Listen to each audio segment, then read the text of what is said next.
So while I was in Boulder City, I got an Uber that took me up to Henderson, went to the Walmart, got myself a new Sawyer filter, and this thing's flowing like a champ.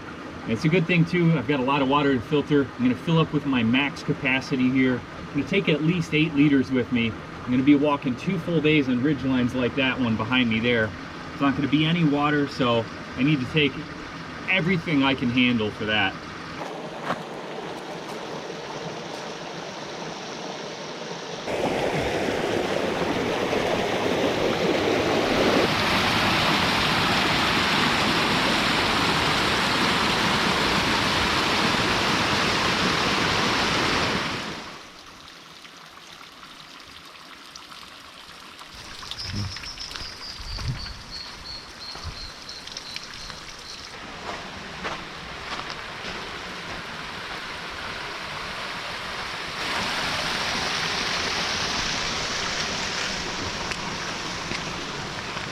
And as it got dark last night, a couple reached the Colorado River there, right where I was camping. And spent a few minutes there. It was pretty much dark at this point. And they said, you think a boat could come and pick us up? And I was like, no. And you know, I asked them if they had headlamps. They said no. And I said, well, we're gonna have to do it by cell phone then. And you can kind of see the terrain that they would have had to traverse in the dark. And this stuff is really slippery once you get your shoes wet, and your shoes will be wet walking this trail. So I'm sure they had quite an adventure making it up all this stuff in the dark.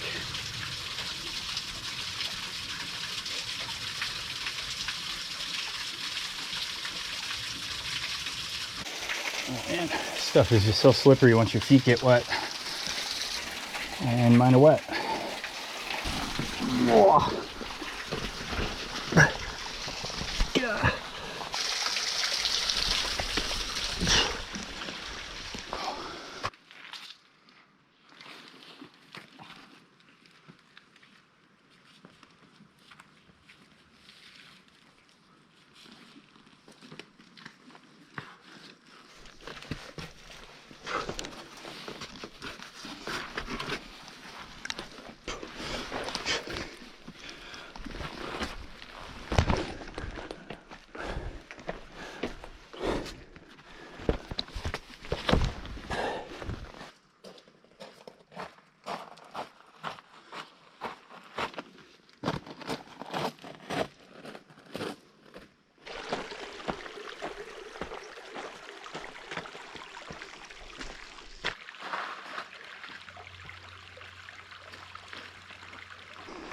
And basically now I'm just backtracking for like, I don't know, a mile.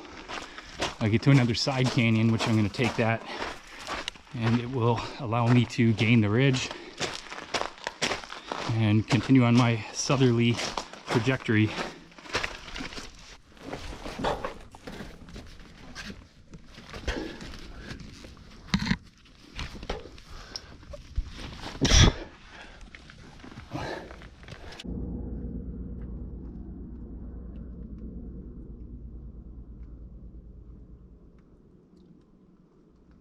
So yesterday I came down here, this canyon here that leads down to Gold Strike Hot Springs. This morning I walked my way back up to this point, and now I'm going to take this canyon, which is going to lead me to Boy Scout Hot Springs. Probably not going to go down to the hot springs. There's a 350-foot rappel that's required to reach it. This is just going to get me up to the ridge line, and I'm going to follow that for like 2 days.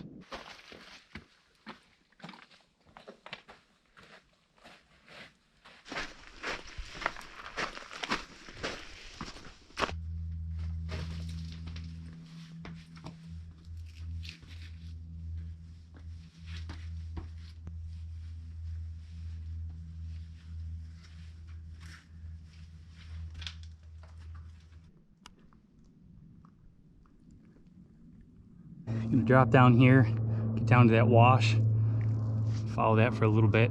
Ultimately though, I gotta head uphill. And this is the general terrain I'm working with so far. Kind of like Gold Strike Canyon, except without all the ropes and stuff in place.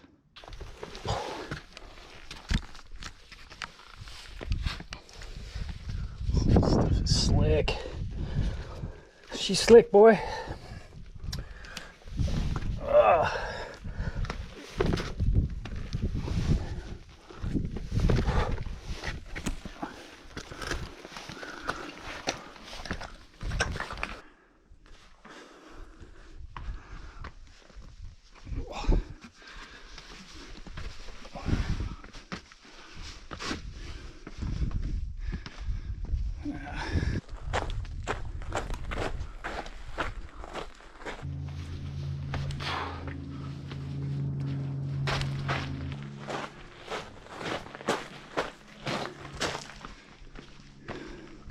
A little side canyon here. Oh wow, this is pretty cool. The rock spire there kind of framed up.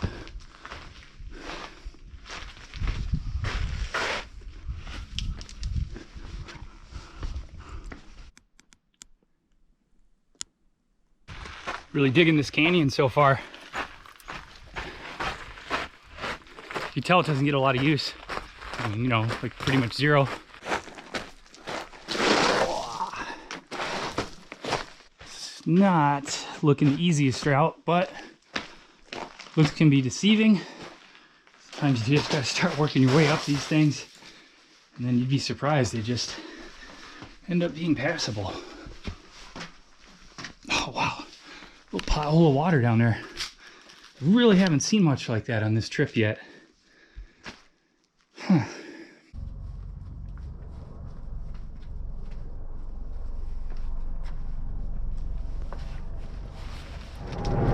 Oh man, these helicopters are just getting annoying. It's like 5 now in the past few minutes.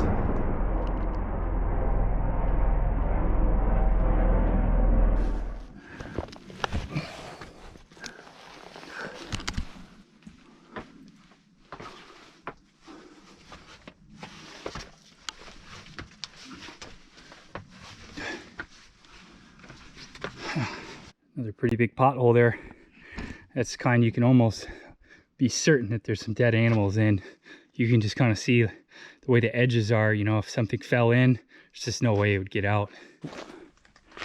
This washer's getting a little thick now. More thorn bushes.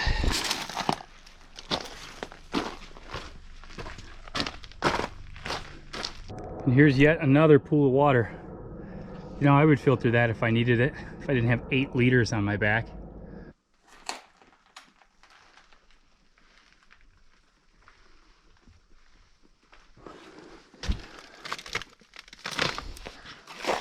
Whoa. Ow, ow, ow. Jesus. Ow. Oh man, that one got me.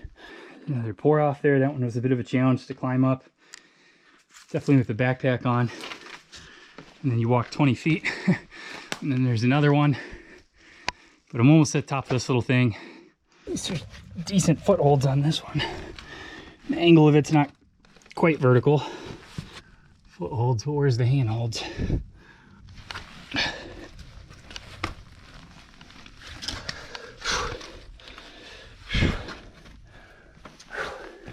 You got another skull here. Little horn nubs there. Another bighorn sheep, I guess. Well, this section has been more scrambling, I think, than hiking. Oh man.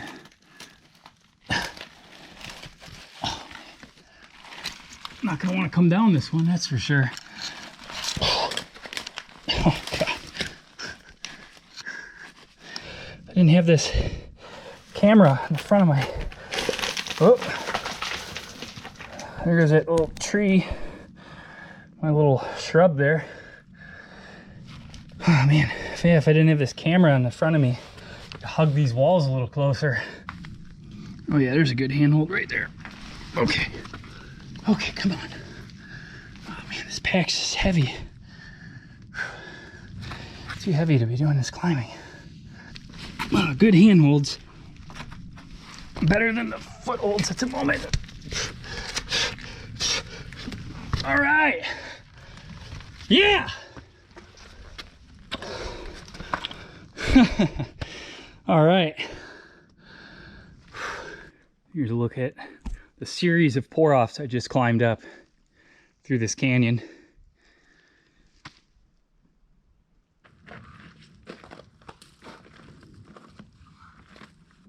Now that I've climbed up some elevation, got a pretty good view of Hoover Dam. Man, that's cool. And that's Gold Strike Mountain. And what I'm trying to do now is just work my way around it and continue on the other side.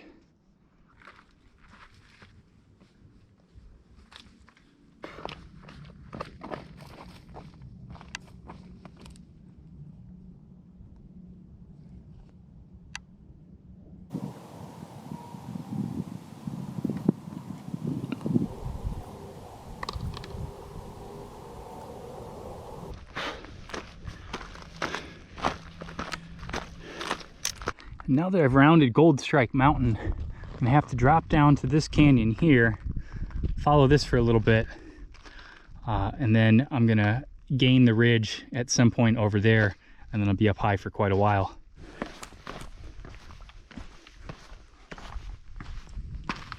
I'm gonna walk around this one.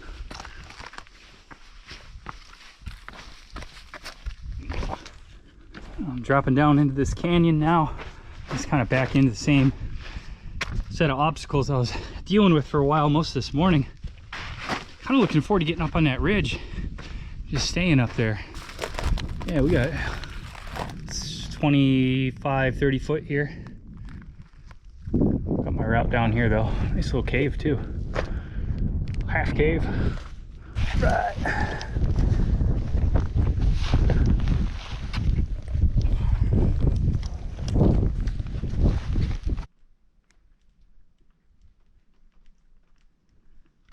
And all this now is the Black Canyon Wilderness.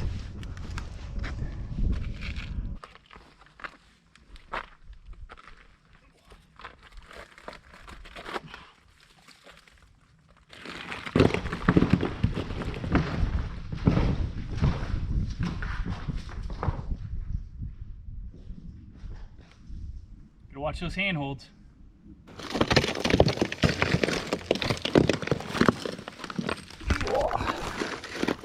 Besides the loose stuff, it's really not that bad.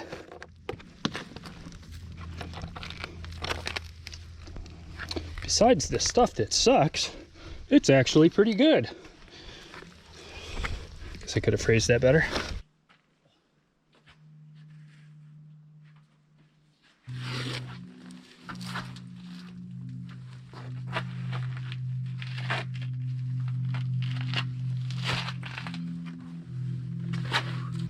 Couple of legs, a couple of hooves, you know, so if you think you're having a bad day, just remember it could always be worse. You could be missing a hoof or two. Oh, here's the rest of them. Man, that reeks.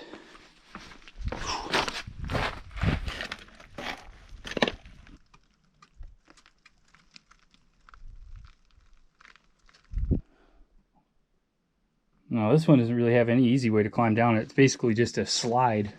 A chute. I've been pretty lucky so far.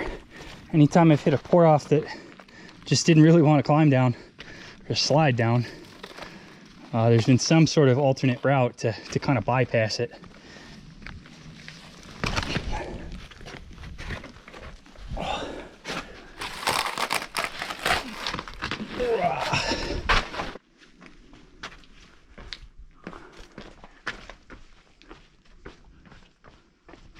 This canyon's getting a bit dicey.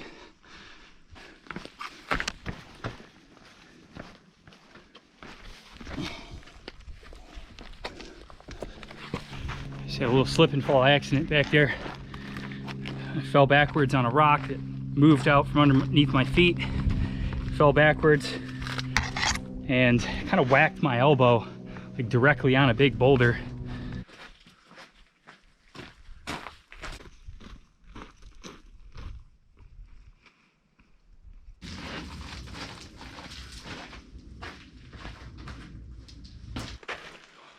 Man, just when you think you're done with the slot canyon stuff and the thing is opening up, it narrows again.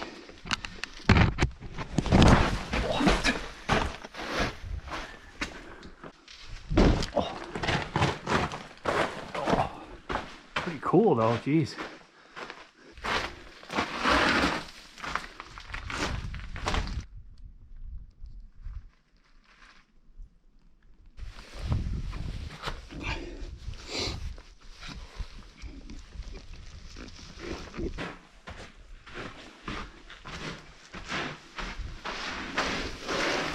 finally out of the canyon I've been working my way through for the last hour and a half or so.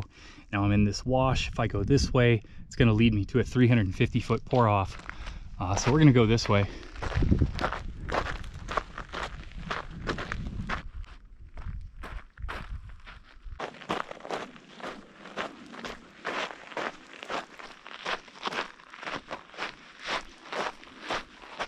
Wow. Well, this is a cool wash.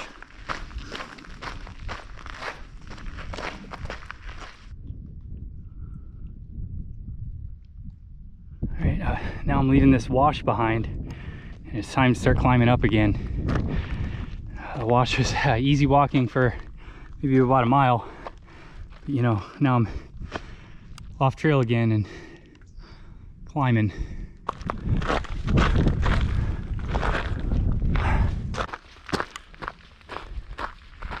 And this now is the final approach to the ridgeline. I'm gonna have to work my way up there.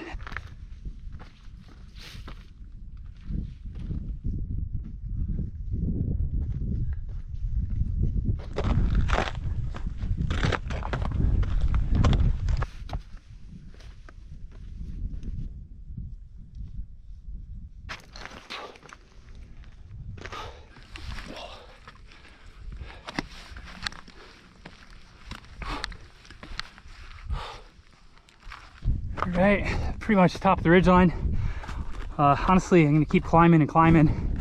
The ridge just goes up and down, up and down. I'm generally gonna keep climbing up though in elevation for a couple of miles at least until I hit the high point. This is just a pretty wicked landscape now. It's barren and rocky and beautiful. There's something about emptiness and desolation that just gets me. Just looking out, you know, into a sea of nothing. And there you are, standing right in the middle of it.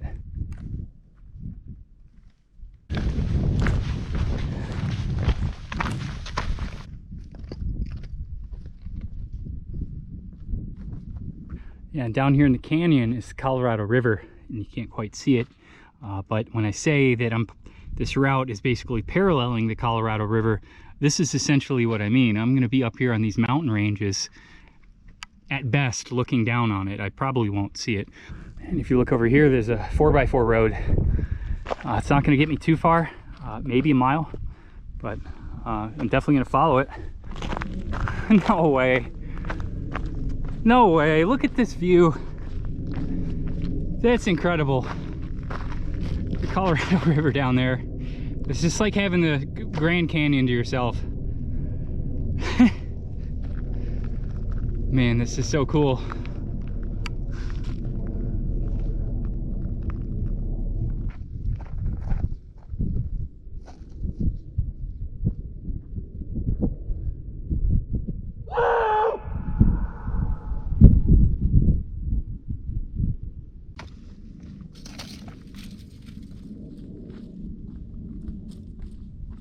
I'm just walking along here and there's this desert tortoise. I've never seen a live one. I stepped like 2 feet away from him and he just hissed at me. Literally scared the shit out of me. I thought it was a rattlesnake at first. That is cool to see. Those are super rare. You know, as barren as the desert looks, it's just so full of wildlife, you know? I'd have to say I've seen more wildlife in the desert than I've ever seen in the mountains. Hands down. The desert is definitely a special place. A lot of people are afraid to come out here. The snakes and scorpions and all this stuff, you rarely see those. You see butterflies, hummingbirds, tortoises, bighorn sheep, everything but the stuff you're afraid of.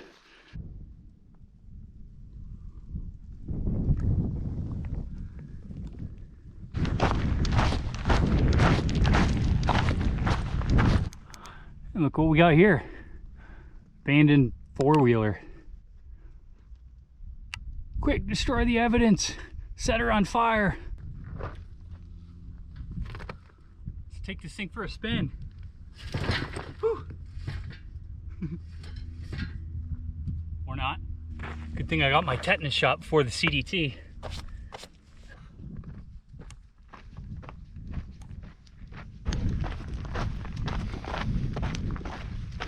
Well, my road has ended. Now it's just a sea of small rocks and boulders. So I got an hour left of daylight. Getting really hungry, really thirsty. Trying to conserve my water. You know, I don't think I'm gonna make it to my water cache tomorrow like I'd hoped. So that up there is the high point of the Black Canyon Wilderness. It's not all that far away, so I think I'm gonna go for it.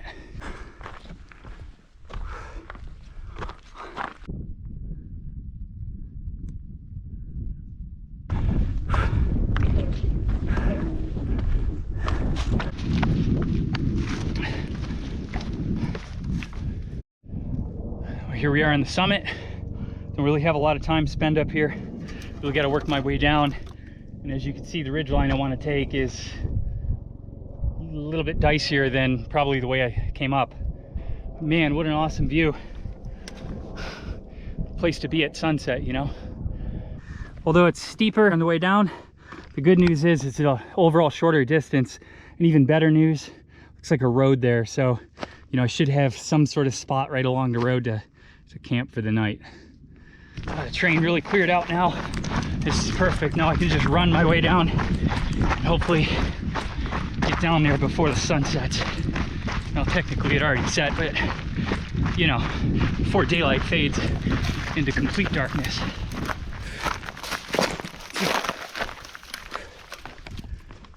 All right, made it down to the power lines. Get some nice flat clear areas here. I guess I'll just have the hum of the power lines tonight to help me sleep.